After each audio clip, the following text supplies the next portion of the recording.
Let's move into the third topic, and we are talking Phoenix Suns just hired Igor Kokoskov, former assistant head coach with the Utah Jazz, former Serbian men's basketball head coach as well in Eurobasket 2017. So Igor Kokoskov, the new hire for the Phoenix Suns, Ryan McDonough, the GM of the Phoenix Suns, and Igor teaming up. And we're going to be asking the question, what does the hire of Igor Kokoskov mean for the Phoenix Suns? If I'm getting the last name wrong of Igor, I'm pretty sure I'm getting it right. But if I'm getting it wrong, let me know down in the comments below. But what do you guys think this means for the draft? Because the biggest thing and the biggest link is that Igor Kokoskov was the head coach of Luka Doncic in the Eurobasket 2017 for Serbia.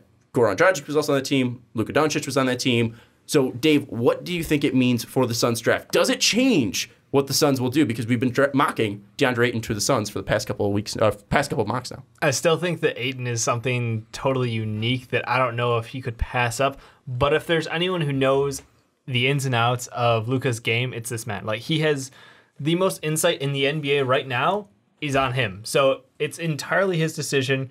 I think that it is sort of an awesome situation for the Suns because they're probably going to get screwed in the draft and not get the number 1 pick. Mm-hmm. So if they get stuck at 2, they can decide if they want to go Luka or not. I think it doesn't guarantee Luka.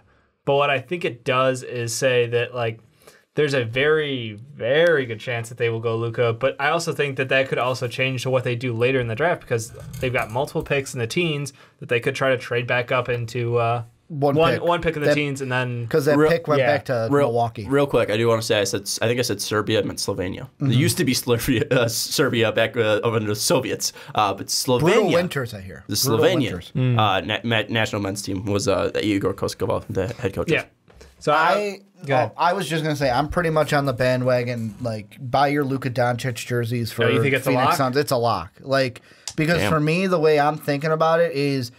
My whole thing was, the Suns need a center. They need someone to move on. Yeah. Well, if I'm the Suns now, like if Igor wants Luka, fucking take who your coach wants. And then at 16, if you want a big man, take Mitchell Robinson. Like, and there's your first round. Well, and we also saw Dave's last mock, I think it was his last mock, where you had him taking 3 centers. Yes. Right? You had him taking Jonte, you had him taking, I think, Robinson, or you had him taking Robert Williams. And then you also had him taking DeAndre Ayton at 1. Well, I mean, to be fair, like 2 of those guys are probably going to play the 4. So, But you had him taking bigs. I am taking bigs because I think that's what they do because they're really bad at picking out the right one. So they drafted mass. I don't think it'll be the same way in my next mock.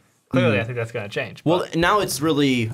The one thing that I bring up was this a hire because of his resume? Because obviously he's been in the NBA, he's been coaching in the NBA back since 2000. He was like an assistant with the Los Angeles Clippers. Then he went and was the men's national head coach of Georgia. Then he came back 2008, 2013 to the Suns. So he's an assistant head coach. Then he went to the Cavs, then the Magic, then the Jazz since 2015. So he's been bouncing around the NBA, Igor has.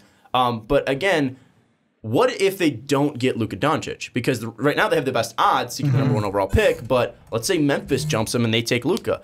Is this a hire because of his, at least, resume and what he's done throughout the NBA, or is this a hire because they know they're going to draft Luka if he's available, and this is the guy, again, that has the most tape on him? I'm going to say yes and no. It's partly a little bit I'll put it into 3 categories. The first one is that he was with the Suns way back, so it's like, okay, you have that kind of, you've been here before, you know our organization.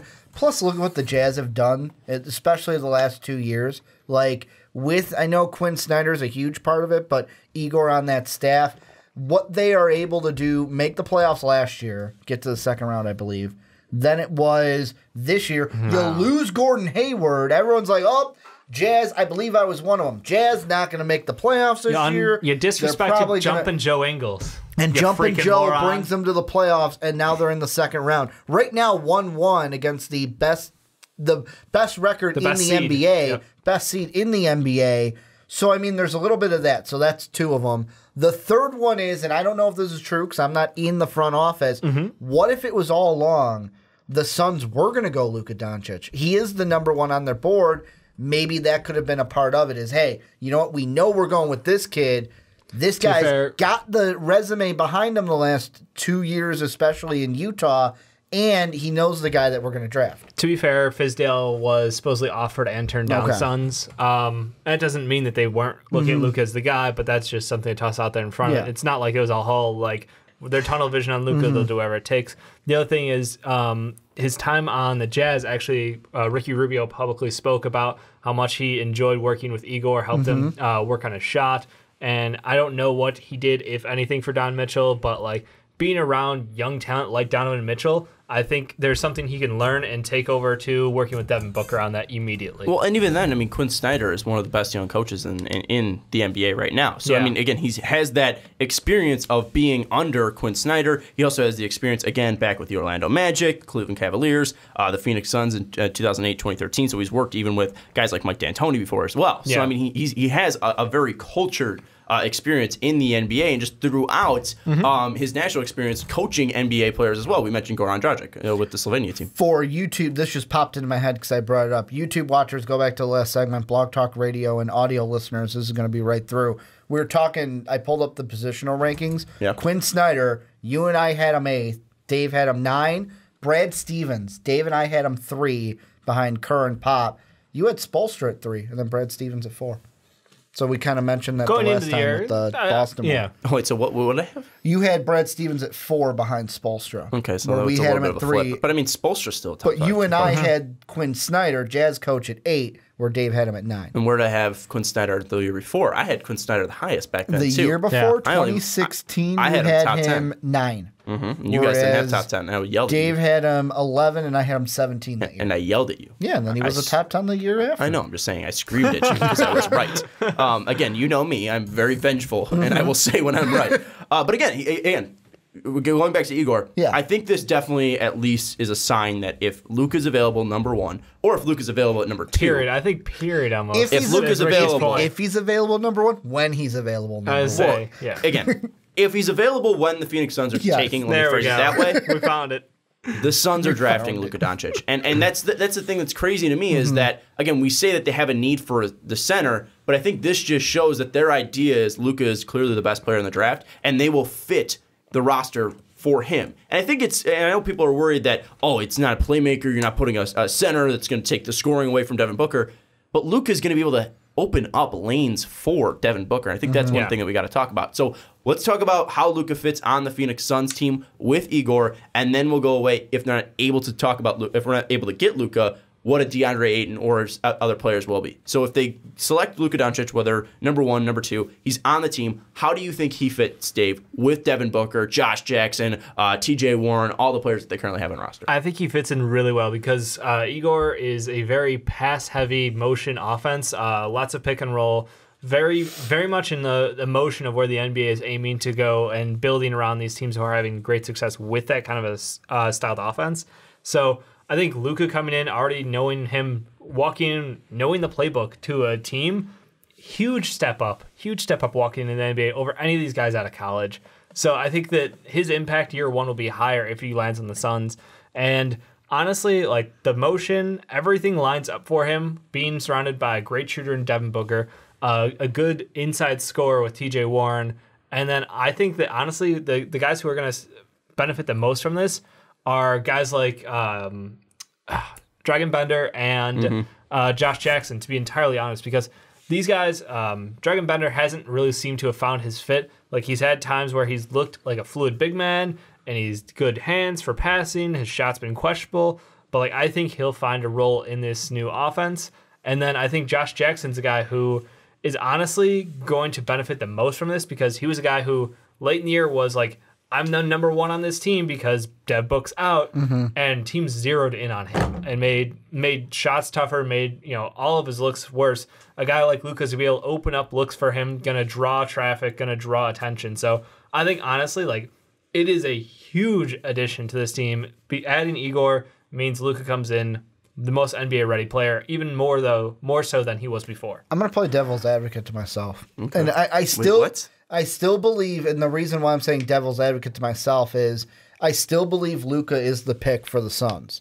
However, I'm thinking and I'm looking at the Suns roster, and you brought up one of them, Dave, and Dragon Bender. Dragon Bender. I'm almost starting to think like what the other side of like What if it's like, you know what, the Bender-Chris thing didn't work, let's move on. And the thing that I'm coming around in my thinking, camp. well, and the thing is, that changes it into... How did it not work? That's just clarify that. Here, let me get to this. Okay. Which would you rather have if you were a fan of the Suns, or if you were in the organization?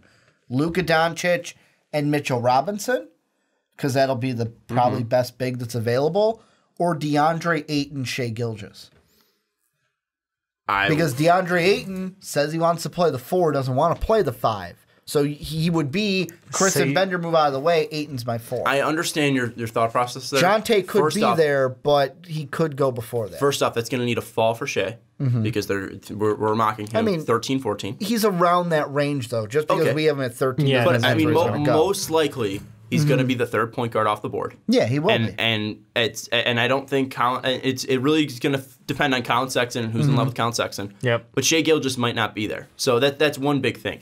And also, it really depends on what they want to do with Elfrid Payton still, because he's not under contract now, right? So they either have the option to bring him back or not. He wasn't terrible. He wasn't great. He was Elfrid Payton. Yep. For Phoenix. It's funny you say that because this is the last one. This will all change on Wednesday. You had Shai the highest, 12 to the Clippers, because you had Colin Sexton going the pick before him to the Hornets. Yeah. I actually had him at 16 going to the Suns. Dave had him at 13 going to the Clippers because he had Colin Sexton going to the Hornets as well. Again, it depends on that Colin Sexton fall, or not fall, but where he places. So I think that's really going to be the biggest Hornets thing. pick is what it depends on. Yes right and now. no. I mean, the Knicks could shock us and go with a guy like Colin Sexton.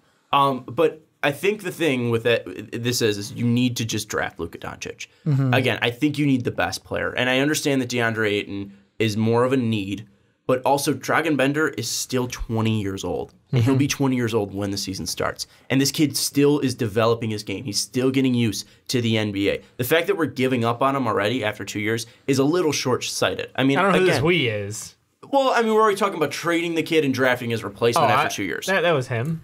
You also were on it. You said you were on the Dragan Bender, Marquise Chris, get out of it. Well, I would try to pair Chris plus the 16 to move up, or plus whatever you need to move up in this draft. To be entirely honest, because I think what you're thinking? Like, who are you trading up to get? What spot are you trying to go I think you try to jump up to get the best chance at Bamba Carter. Like, if you land either one of those guys to pair with Luka, then you're in business. Then you're just flat out in business. Especially if it's a team like the 76ers that don't really need a draft pick. They don't really need a top 10 guy, and you can maybe say, hey, let's work out a deal where you still get a pick, but we get to go up and grab a guy like Carter or Bamba. We give you a chance at a redemption project, and he's still a young player, but Marquise Chris has a defensive IQ of a box of rocks, so I don't know.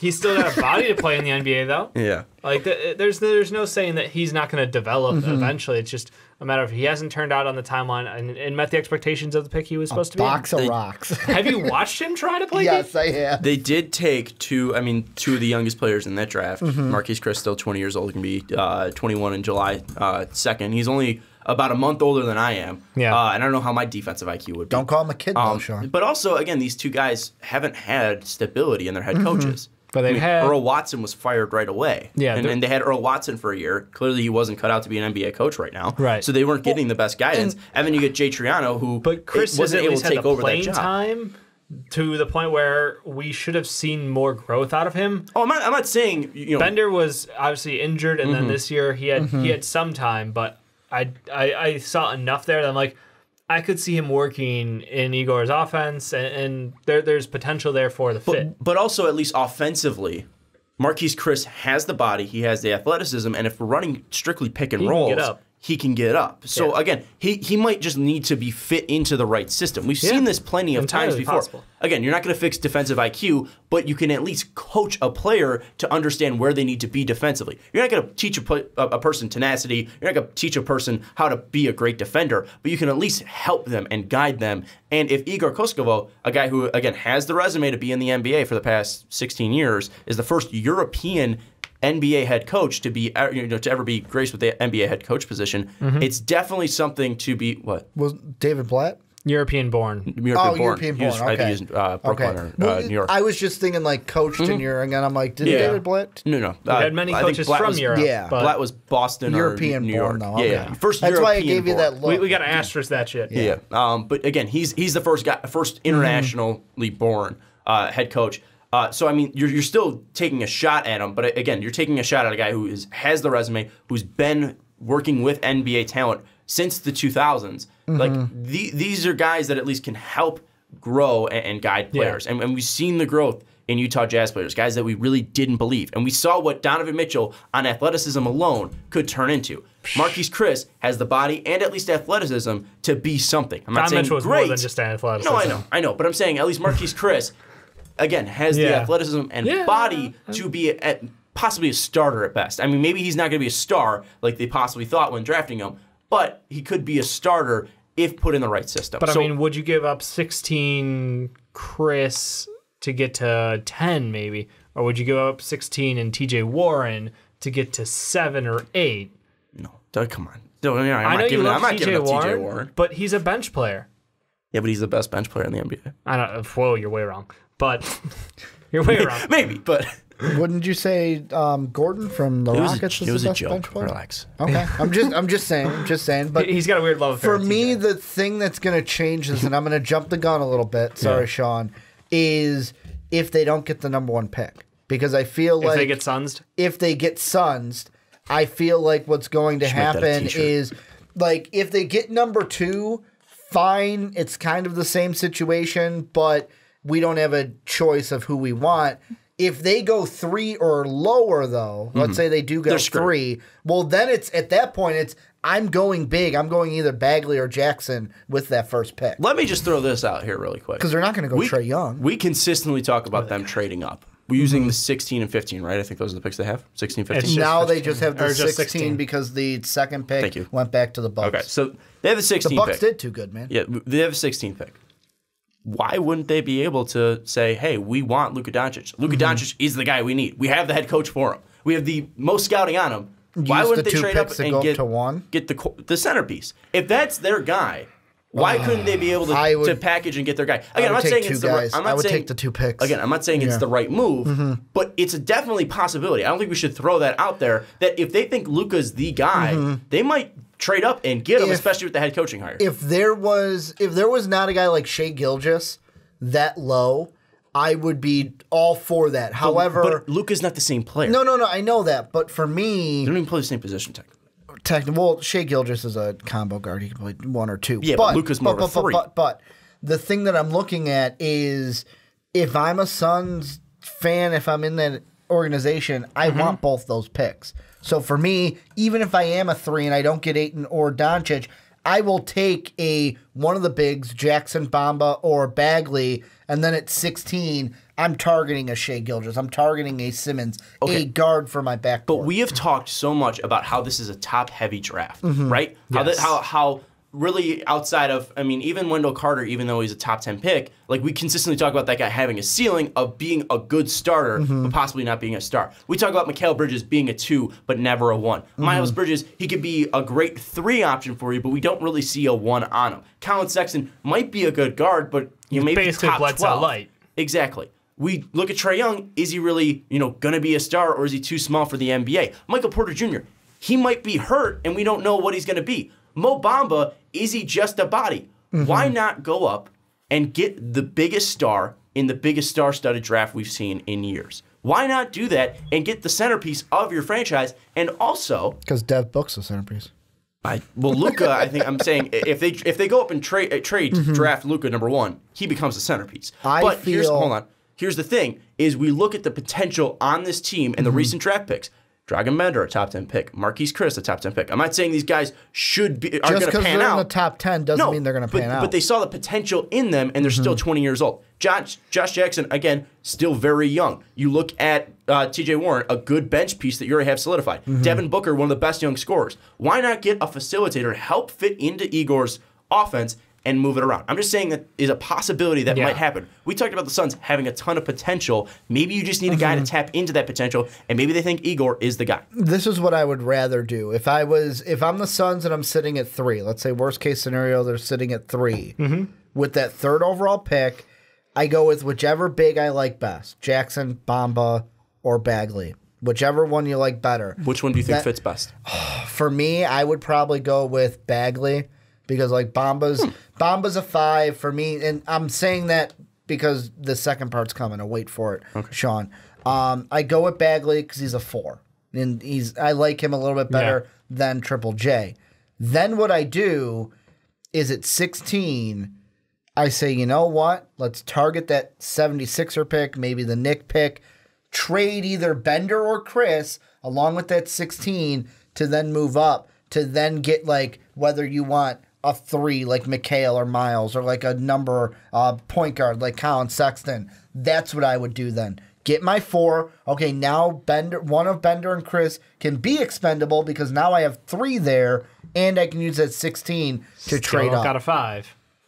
Well, I mean, Tyson Chandler is still under contract. For one what if more they year? just kick that can down the road? Okay, but you're still going going to have a draft pick the next year. I know, I'm just saying, like... What if they just kick that can why down the does this road? need to be the draft then, Dave? Because you're saying why like... draft anybody? No, but... It can always be next year. What do you mean? Is that the motto for the fucking Suns now? But No, are the it's the Suns? Kings. But are the Suns also? I think it's shots you sack. But all the Suns, like, I mean, do the Suns need to hit on the, like, obviously they need to hit on this draft, but do they need to hit on a 5 on this draft, and that means their franchise is fucked? No, I don't think that.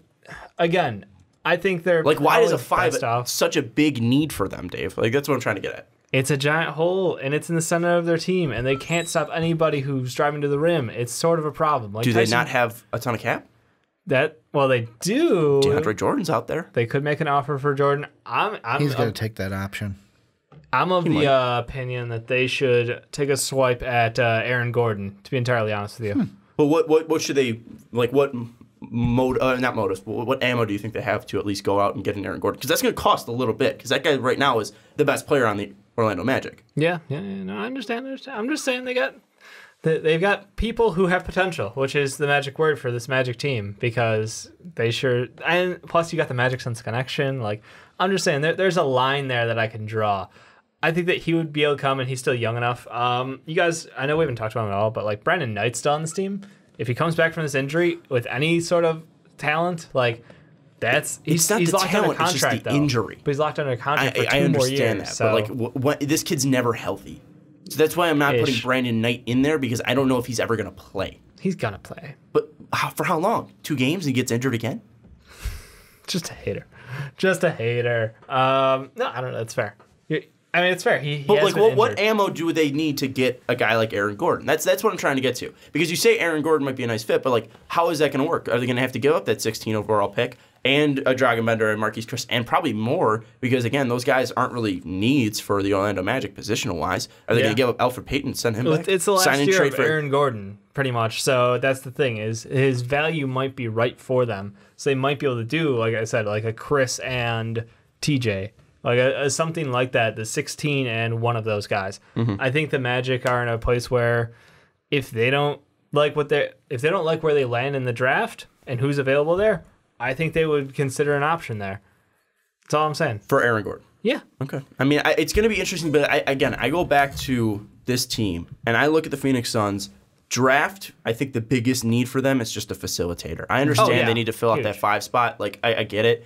But again, if Luka's on the board, you have the connection with Igor. You put Luka offensively at the 1, Dev Book at the 2, Josh Jackson at the 3, and you have 2 young guys. I understand they haven't been really shown out, but if they're made options offensively and they're in the right system where they can drive to the basket or Dragan Bender can shoot from the outside in the corner, at that 4 spot, they can still be viable with the right coach. And at the 5, I understand Tyson Chandler isn't sexy anymore, but also Tyson Chandler still isn't a terrible basketball player. No, he's not. Also, you still have cap room to go out and get a guy like DeAndre Jordan. You still have cap room to go out and you get can toss an offer to Clint Capella and try to piss off the Rockets, because there's no way with their offseason plans. The Nets got that covered. No, they don't actually. They don't do that? They don't have enough money this year. Yeah. Usually they're the team that does They it. took on Moscow. Yeah, right. And they took on Alan Crabb, too. Yeah. Like, again, there's guys out there that they can fill that 5 spot. I think the biggest need is facilitator. You Yeah, have it is. the more surefire thing in this draft right now with Luka Sean, Doncic. I don't think anyone's arguing. No, with I know, you. but I'm just saying, like, I'm just trying to. We got to wrap up the segment, so Here- I'm trying to end on a strong note. Dave. Here's the last thing I'm gonna say, and this is going back Whining to Ricky speech. This is going back to what it is right now. They're the number 1 pick right now. That's what I'm gonna base it off of. If I'm going number 1, I'm going Luka.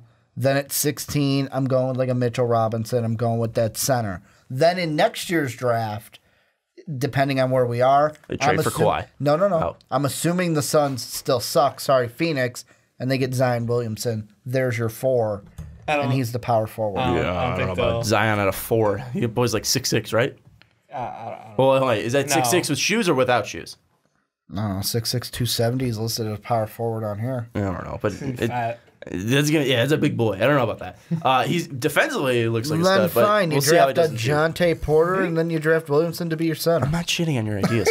I'm just throwing it out there. I don't know what Zion will do, but I don't know if they're going to be about him. I don't know. Do you think Luka plus whatever their other pick plus free agency makes them a top lotto team again? I don't think so. I think that pushes them down to 10, possibly. I mean, Yeah. it depends on the direction, but I think Luka can change the direction of a team. I totally agree. Especially with Devin Booker, who I think is a possible top scorer in this league, with one of the better bench scorers in the league, T.J. Warren, one of the better young two-way players in Josh Jackson. They've And got two a guys- lot of positives. Two guys that are pretty much clay right now, in Dragon Bender and Marquise Chris. Again, we don't know what these guys can be, but they're still very young. I don't know. I like Phoenix. I love the hire of Igor, and I think this is the right direction, and I have faith in Ryan McDonough. I think Suns fans should be optimistic. That's the point I was trying to Absolutely. make. That's the point I was trying to end out strong. Tell us what you think the Suns should do in the draft. Are they going to get Luka? Should they go DeAndre Ayton? Or are they going to end up with a Josh Jackson, or not Josh Jackson, Jaren Jackson, a Marvin Bagley Jr., Will they get a Mo Suns? Bamba? Yeah, let us know down in the comments below.